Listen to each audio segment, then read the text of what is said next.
Get this stupid MGA done. If you know. Oh, you guys always scaring me. I'm glad you're here though. Quit messing around. Halloween's over with. Man, you know, you get the project car blues. I know what it's like. We'll tell you what. We're going to talk about it. And we're going to get something done on this MGA. This thing's got to get done. Welcome back. Junks Automotive. You guys are making fun of me all the time. In the last video on this fine little green machine, we tried 4 different ways of denibbing. This paint really looks pretty good, but now that it's even sat for a little longer, it shrank down, so it's dulled up a little bit.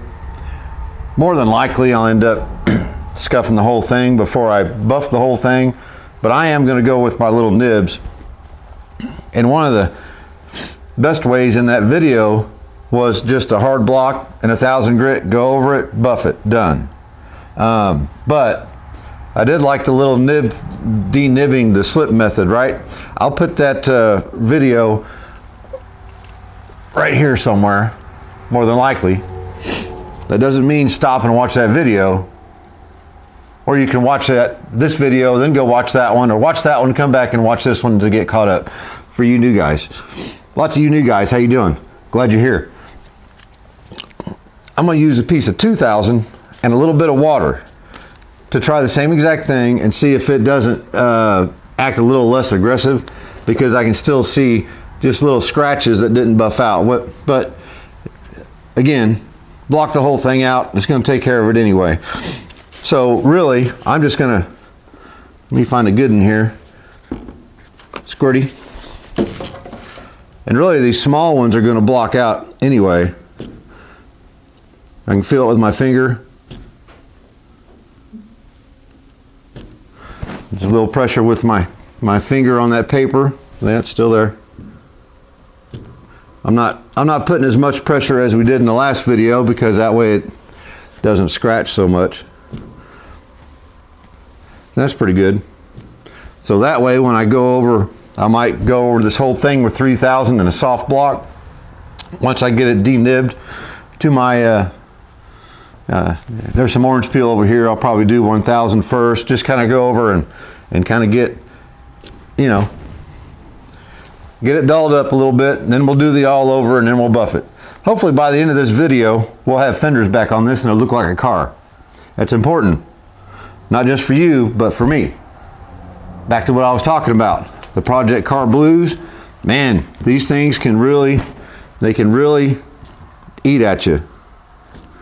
Especially you're doing a great big long project like this that takes a couple years.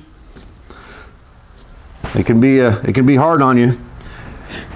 But we see it all as a car. It's going to help me be motivated to get my button gear and get on to the next thing.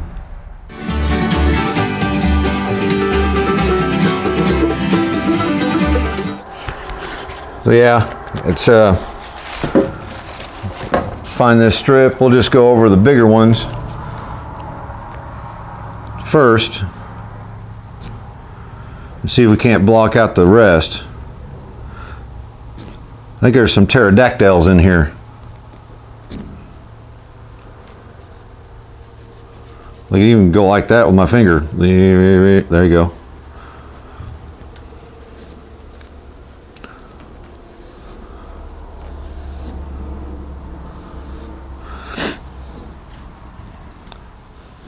Yeah, we're getting there. But yeah, there's lots of ways to get past that project car burnout, sort of a depression thing, sort of, you know.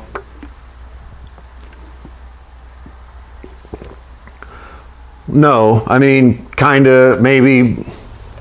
Can't get too carried away.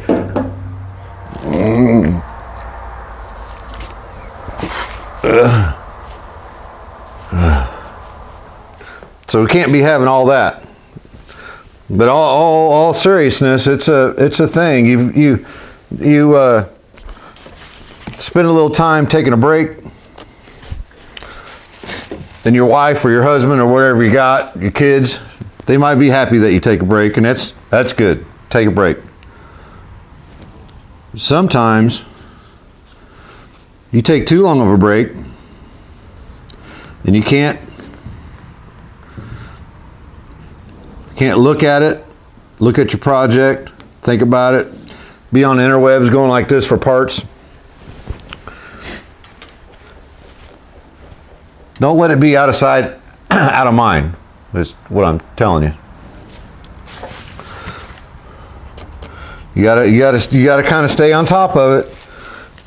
Man, I'm gonna tell you what, it's hard to sometimes. Much as I want to work on that 57 Chevy behind me, once I get to digging into that for a good while, I'll be like, man, I'd like to fix up that car. And the biggest problem is, how many projects do you think get done that start out like this car or that 57 right there? How many do you think percentage-wise actually get done? Isn't a lot. It's a pretty low percentage. Even you take it someplace and you're going to pay to have it done, then it's 13 times more expensive than you were planning, or the guy told you, because that's what happens. Then you're like, nope, I'm done. You take it home or you leave it sit there and it doesn't get done. You can, of course, bite off more than you can chew. I do that all the time. But I'm super hard-headed, and when I say I'm going to do something, I make sure I do it to the best of my ability.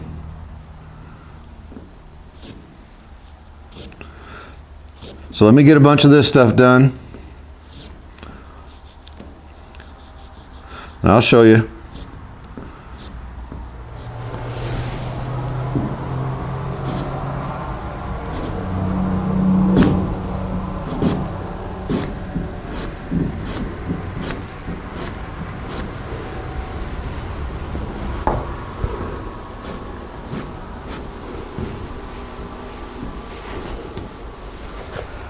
I don't know, this little slip method is using the 2000. I'm not even doing any water. I think the key is use a lighter grit. You just kind of go like this and just pull it through. You can move your finger around a little bit that's the bad thing about the water, you can't see what you're doing until you wipe it off. So it seems to be a little bit faster. And the little ones, I mean, they're gone like pretty quick. And we're going to go over the whole thing anyway, so the little one's going to get caught and cleaned up. But I'm just using the light.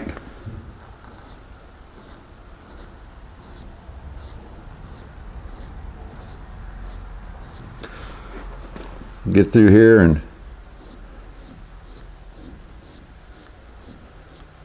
those are 2,000 scratches, so they're going to buff out. But in all seriousness, these project cars, it can be a mental health thing, especially if it's your first one and you decided to take it all apart, or you bought a basket case that somebody else took apart and gave up on. And you gotta kind of take care of yourself in the way you look at it. And sometimes you just got to make yourself go out there and do something, even though you don't feel like it. And I've said it before, you come out here for a half hour, or I do, and just kind of look things over and get a plan in my head, something enough just to keep me motivated.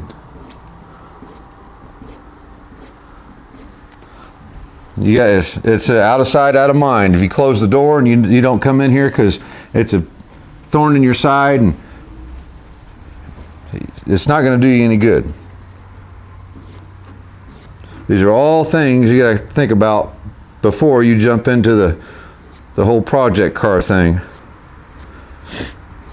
course, it's better if you spend more money to buy a nicer car that you don't have to do so much to. That helps a lot. This car was a special case. It was Ralph, the owner, a real good friend of mine.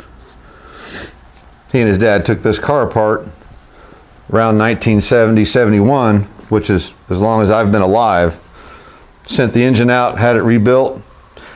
Then the car got sent somewhere, I believe in Ohio, and a friend of his dad's son learned how to do bodywork in England, and this was one of his first cars that he did metal work on. So that's how the front of this car got replaced. The rockers all got replaced. The bottom of one of the fenders got replaced. And they weren't perfect, but they were just about as good as anything I would do.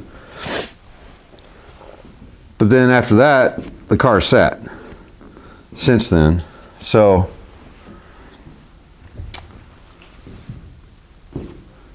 it's going to finally get done. So it's not going to be me that says, nope, I'm done with it. Even if Ralph said he didn't have any more money to put into it, we'd get her done and driving somehow or another. It may not have interior or a top or anything like that, but we got all the parts here that we can at least do that. Yep, that's all I'm doing, just like that. Gone. 2,000 grit. That's the key. That's the key, I think. 1,000 is just a little bit too much. And really, those would buff right out and be gone. Want to mention something just really quick so you're all aware. The very last video before this one, the Halloween special one, yeah, it was a lot of fun, right? It was fake. And I put together the thumbnail so it looked like those guys were kind of, if you looked, you'd see that, oh no, that didn't really happen. But it was out of fun. So I'll put the video up here somewhere so you can check it out if you missed it. Excuse me. But I did send a message, email, whatever I could to all four of those guys with that video link so that they could check it out. And if they had a problem, I told them, let me know. If you have a problem with it, I'll delete it. I'll take you out and do something different. Bad Chad today emailed me back and he liked it. He said he had a good couple chuckles out of it and, you know, wished me luck and told me to keep up the good work. So that's cool. Well, I just got a comment from Scott from Cold War Motors, and you know, he great comment. He really liked it. So I wanted you guys to know that these guys are involved. The other two I haven't heard from, and I probably won't, but I at least put it out there so that they had a chance to see it. And if they didn't like it, that's cool. If somebody made fun of me and it was really derogatory, I'd be like, hey, you need to take that down. But fair game now. Make fun of me. It's cool. Anyhow, there's all our little, that's a lot of dust nibs. But I did this faster than building the paint booth thingy. You know, over here, a little orange peely area. This is our repair area, okay?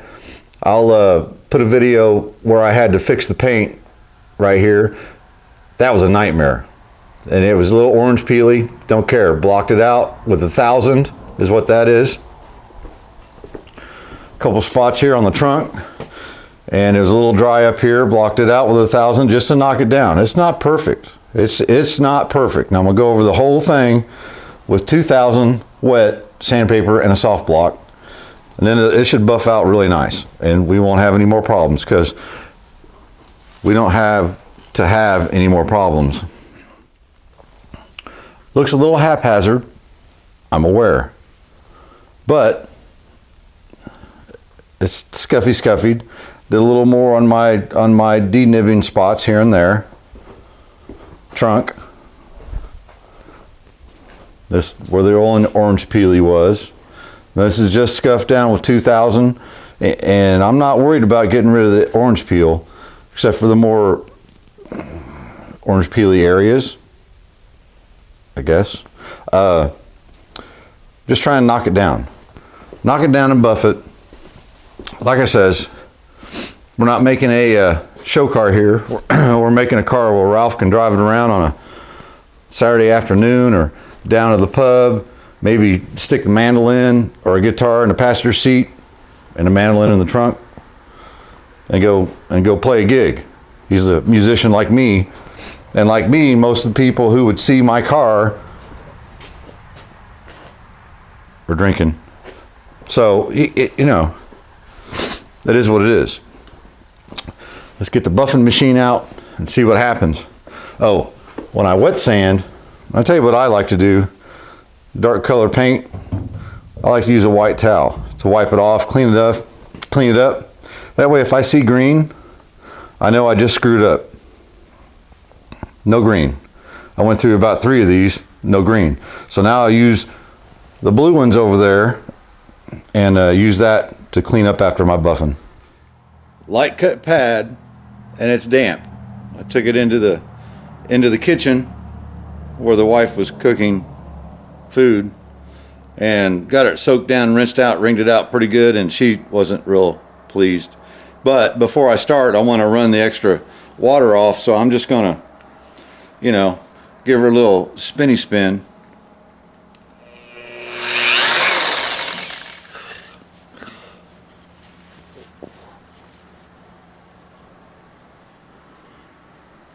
That didn't help. Face needed washed anyway. Next day, you want a good example of the Project Car Blues. So last night, like I said, I get the buffer out. Did start a little bit. It's really not.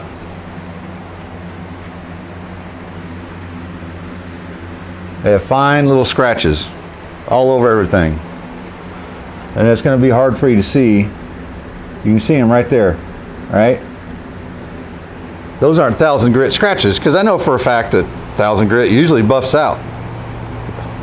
So I could go to town with the buffing compound and all that. I've had enough trouble out of this, right?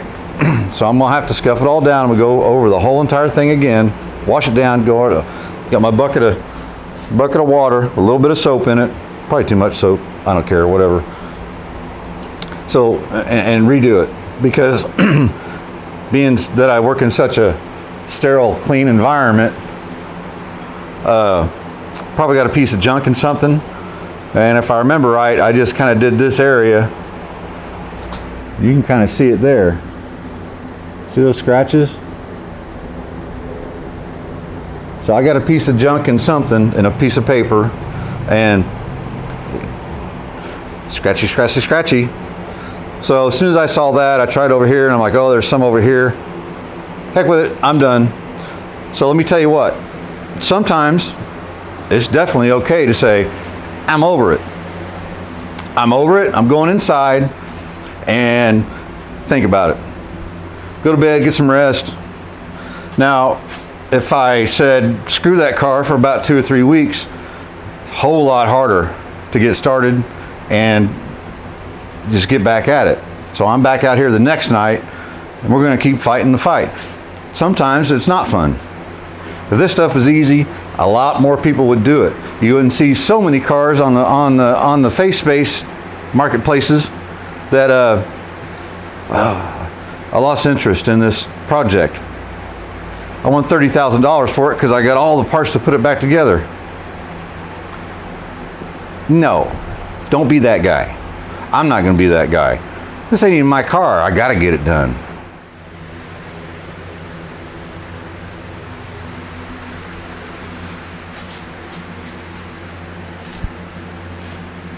So, got the front of the car done, I believe, so I just got to do this trunk.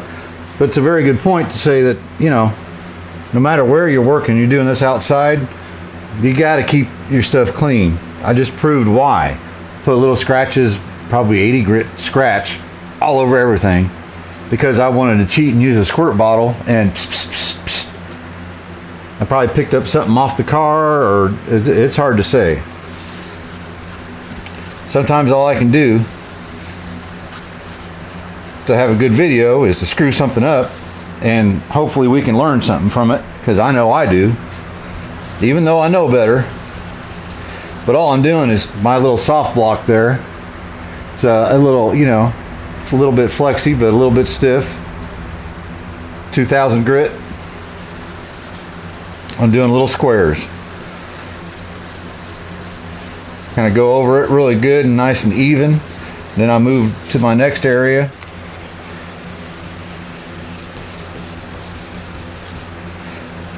Just kind of overlap the little squares. Then I might, so you take your bucket of water and you dunk that paper in there. Anything on there is going to fall off. So just squirting it may not do it. That's my theory.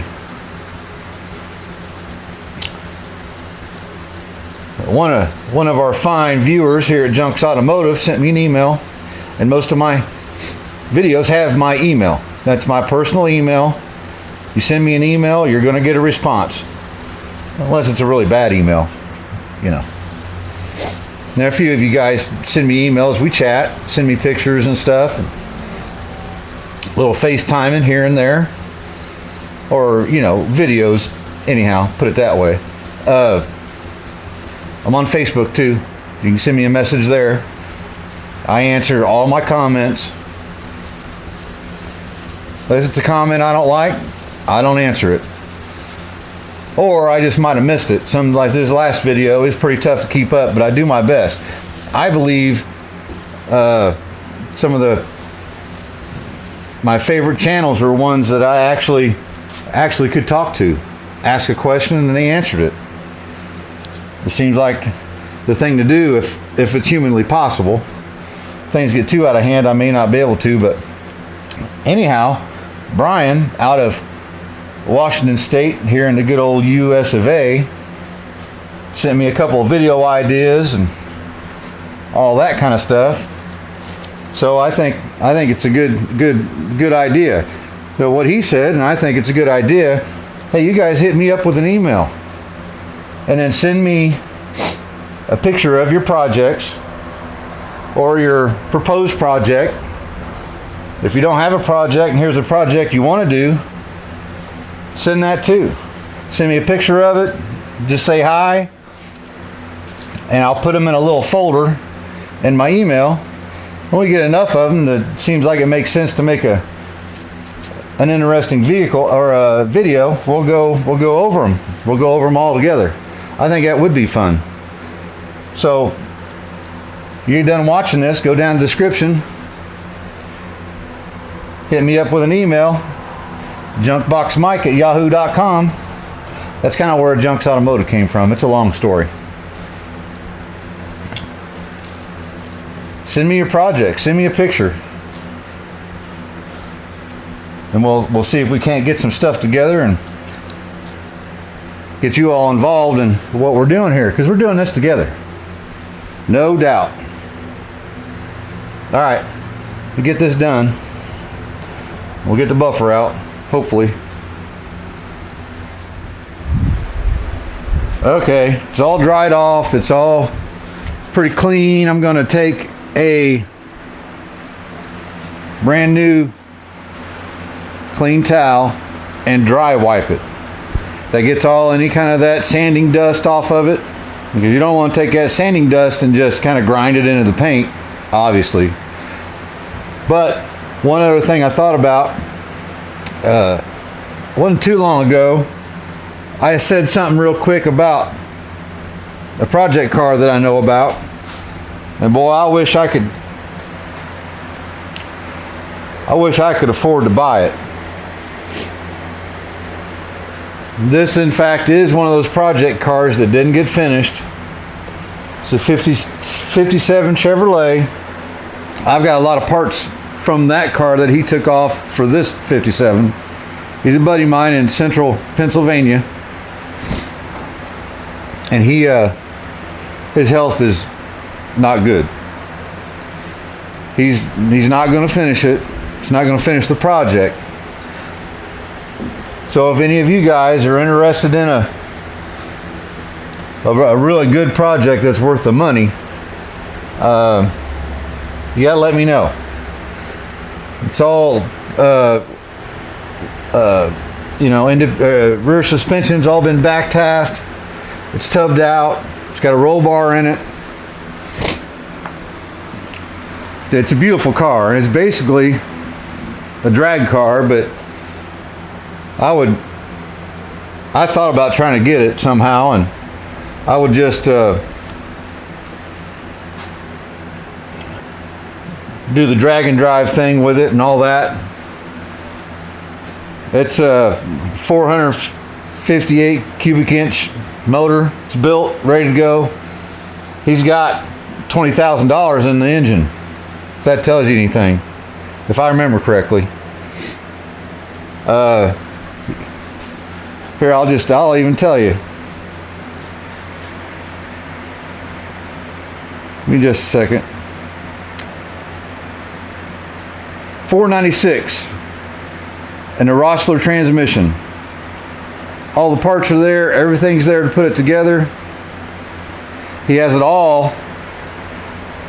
Wheels, tires, everything. I think a few bits here and there, probably finish up the body work and paint it and put it together. You're done. But it's all stored inside of a 24-foot car trailer, enclosed. He wants for the whole shebang, he wants $30,000. So if there's any of you that's just interested, I've got pictures of the rig. I got pictures. He sent me a bunch of pictures a while back. Email me. It's always down in the description, my email, junkboxmike@yahoo.com, and I'll send you some pictures if you're interested. I'm interested, but the wife won't let me spend 30 grand on one car, so I'd have to get a loan. Anybody want to loan me 30 grand? Here's where I'm at. First pass, just a rough, had some sanding scratches on the hood that I couldn't get out using the light cut pad, or not light cut, that's a medium cut waffle pad. Just couldn't get it to come out, so I cleaned up and switched to the woolly mammoth there that eats stuff and got it out. So I just went over it pretty quick. I had to lean into it and got that clear a little hotter than I wanted, because that's what makes it do stuff. You get the heat in it, right? It's friction, and it removes material and heats it up. So just kind of went over it, got any kind of sanding scratches out of the big areas, stayed away from the edges, right? Because that waffle pad will eat stuff. You catch it on the edge like this, it'll eat the paint right off. Just rip it off. I've been known to do that. We're there. We're getting there. Like the edges, like I says, I just kind of went over them real quick and left them alone. So now I'm going to switch to my medium cut pad with the heavy duty compound. Go over the whole thing again. Then we will switch, if I can get to it, we'll switch to the Perfectix and go to a light cut, something like that, polish pad or something, go over the whole thing again. So we got 2 more passes, and this thing is going to be what it's going to be, right? Next step, something goes wrong, it's going to be flat black, or we're going to relic it and make it look like a barn find, and it's probably what I should do with that thing now after this. But hey, we're getting there. I've gone over with the medium cut pad all through here, so you see how it looks pretty nice, and over here it's still pretty dull. I just want to run by you my theory. There, you can find lots of videos from people who do this professionally. I'm not. I'm professional at pretending to be a professional YouTuber. No, not that either. But I want to show you. So the hood's done right through here. This little section is not. So what I'm going to do, get a little compoundage on there, kind of spread it around a little bit through here.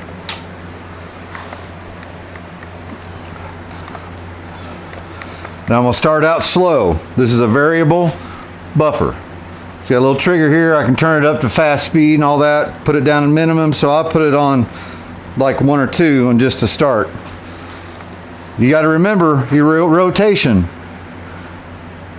If you understand the rotation and you come off the edges, you're okay. Now these waffle pads, what I like about them, they're forgiving. They kind of just self-destruct instead of rip the paint off. But I always try to remember my rotation, come off my edges. Don't go against them, right?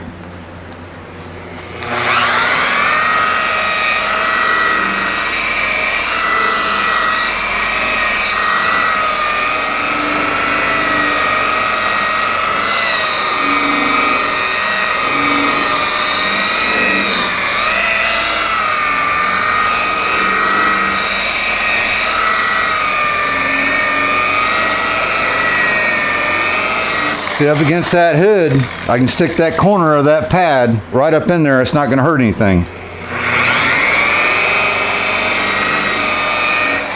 Then I'll go up, I'll probably go to 4 and we'll polish it.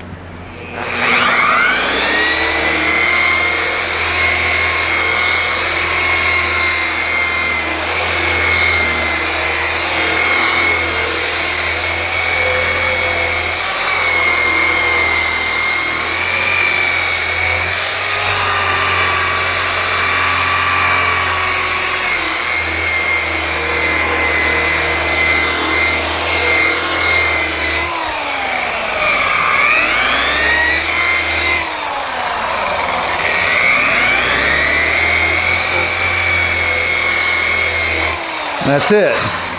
Now, if you're using the woolly mammoth over there, if you get it that dry with no compound, you'll melt it. You'll tear it up. You'll destroy it.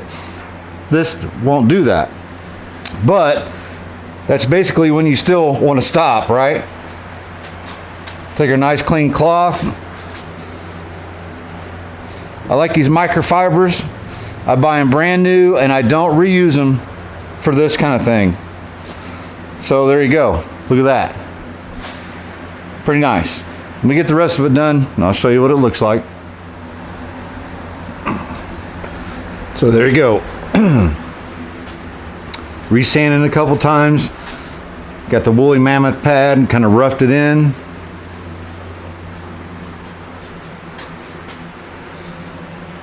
Now this deck lid, boot lid,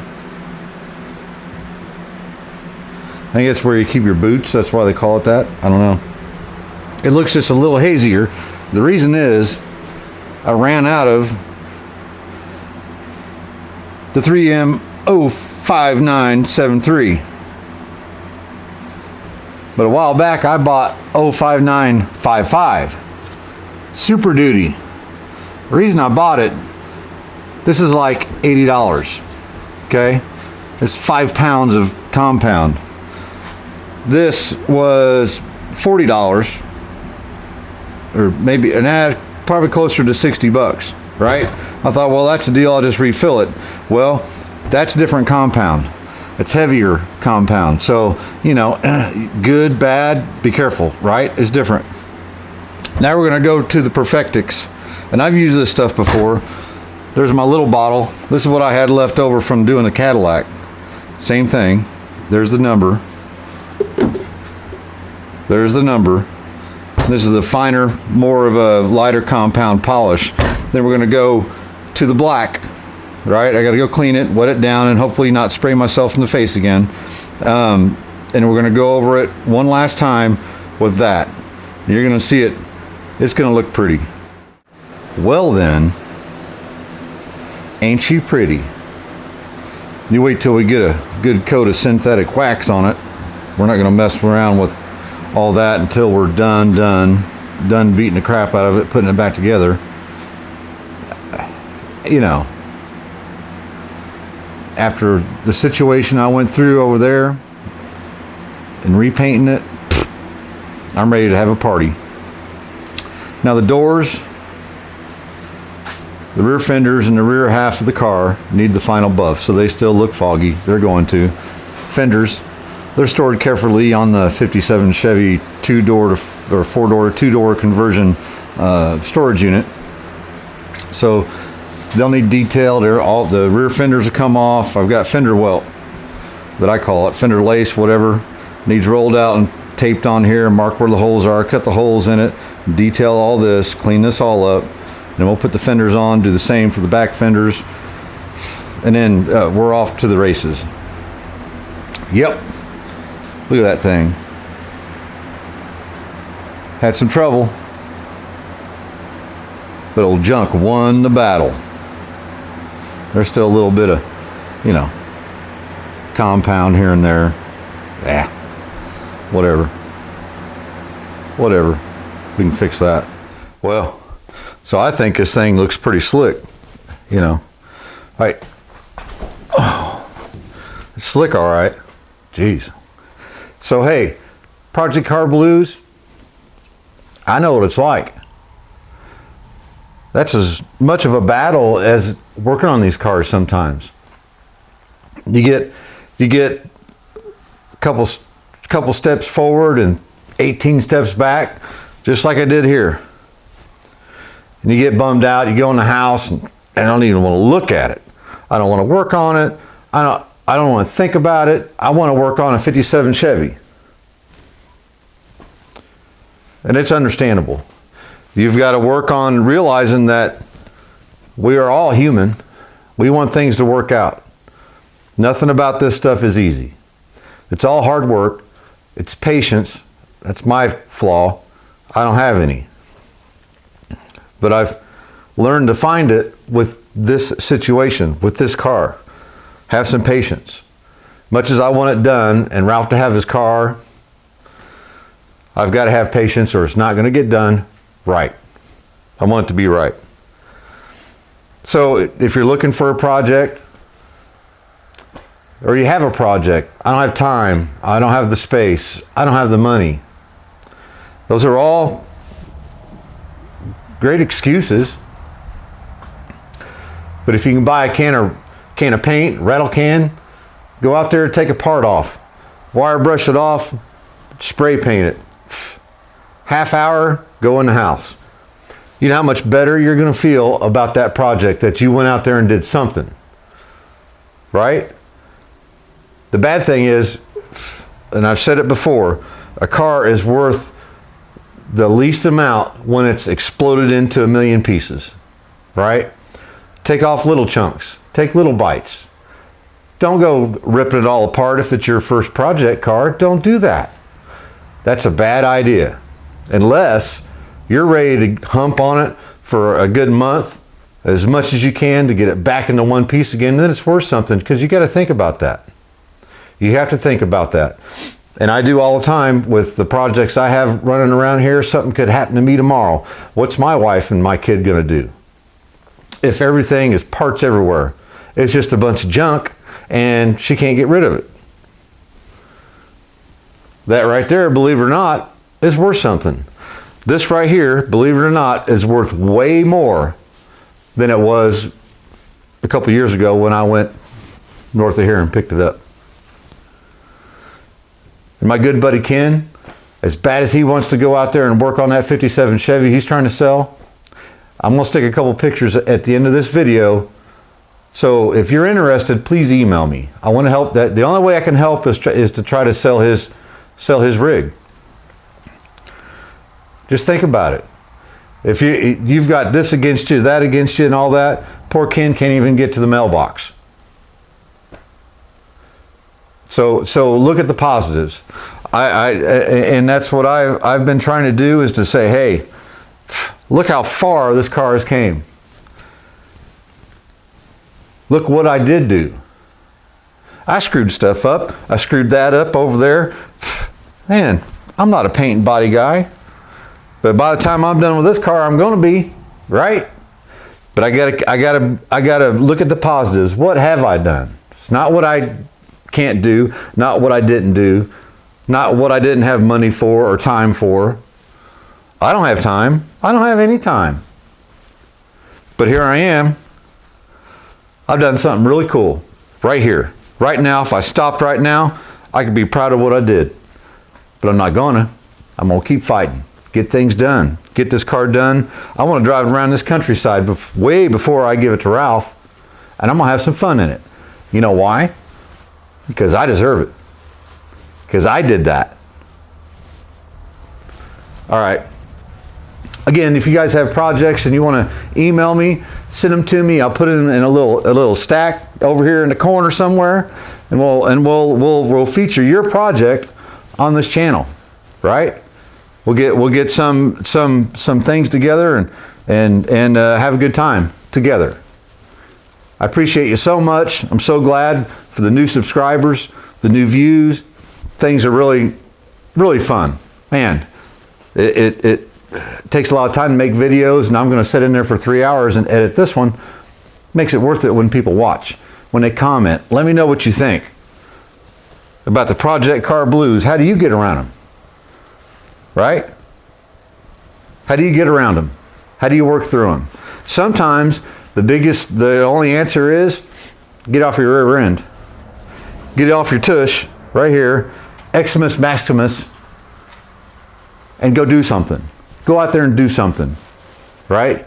Clean up, make some room, go clean gutters and save up some money for your project. Whatever you got to do it. Get off your butt and do it.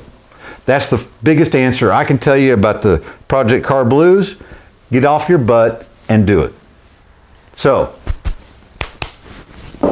peace. We'll see you on the next one. Thanks for coming back. Junks Automotive. Man, my back's sore, my feet, and I don't have a beard.